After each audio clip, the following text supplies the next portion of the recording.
HMS Edinburgh was a town-class light cruiser of the Royal Navy, which served during the Second World War. She was one of the last two town-class cruisers which formed the Edinburgh subclass. Edinburgh saw a great deal of combat service during the Second World War, especially in the North Sea and the Arctic Sea, where she was sunk by torpedoes in 1942. Edinburgh was built in Newcastle upon Tyne by Swan Hunter and Megan Richardson. Her keel was laid down on the 30th of December 1936. She was a fast cruiser, displacing 10,000 tons and with an intended sea speed of 32 knots, reaching a maximum speed of 33 knots.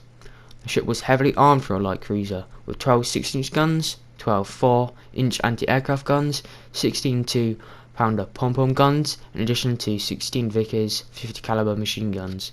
Also, she carried 6 21-inch torpedoes in a pair of triple racks, giving the ship extra firepower.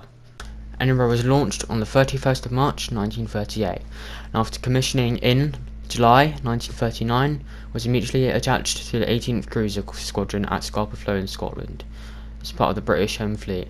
For a time, she was assigned to patrol between Iceland and the Faroe Islands, but in 1939, she was transferred to the 2nd Cruiser Squadron, serving with the Humber Force.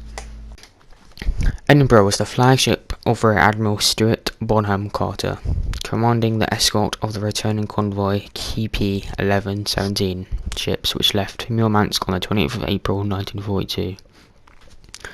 On the 30th of April, the German submarine U-456 fired a torpedo into her starboard side, hitting her just forward of the space in which the gold was stored.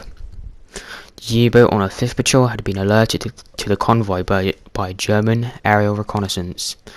The ship began to list heavily, but the crew reacted quickly and competently by closing watertight bulkheads which prevented the ship from sinking immediately.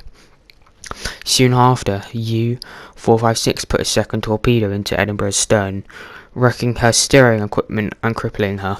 In anticipation of Edinburgh's sinking, stoker French's James Dawson recovered her flag, later returning it to the Leith Museum in Edinburgh. Edinburgh was taken in tow and tried to return to Murmansk with destroyers Foresight and Forster and 4 Haklon-class minesweepers. On the way, she was hounded constantly by German torpedo bombers. On the 2nd of May, as she progressed at a snail's pace on the tow and her own power, she was attacked off Bear Island by 3 large German destroyers, Hermann, Squirrelman, Z-25 and Z-24. Edinburgh cast off the tow so that she started to sail in circles. Although her guns were in disarray, she fired on the attacking German ships. Her second salvo stranded Hermann Squirrelman, damaging her severely enough that her crew scuttled her. Edinburgh's escorts drove off at Z-24 and Z-25, but she was struck by a torpedo that had missed another ship. The torpedo struck Edinburgh amidships, exactly opposite the first torpedo hit from U-456. She was now held together only by the deck and plating and keel, which is likely to fail at any time, so the crew abandoned ship. One of the minesweepers took away 440 men and the other 400. 2 officers and 56 other ranks were killed in the attacks. The vigorous action of the minesweepers led the Germans to mistake the power of the force they were facing. Harrier tried to scuttle Edinburgh with 4-inch gunfire, but 20 shots did not sink her. Depth charges dropped alongside also failed. Finally, Foresight sank Edinburgh with her last torpedo. The torpedo being fired by David Lorham, later to become Vice Admiral Sir David Lorham.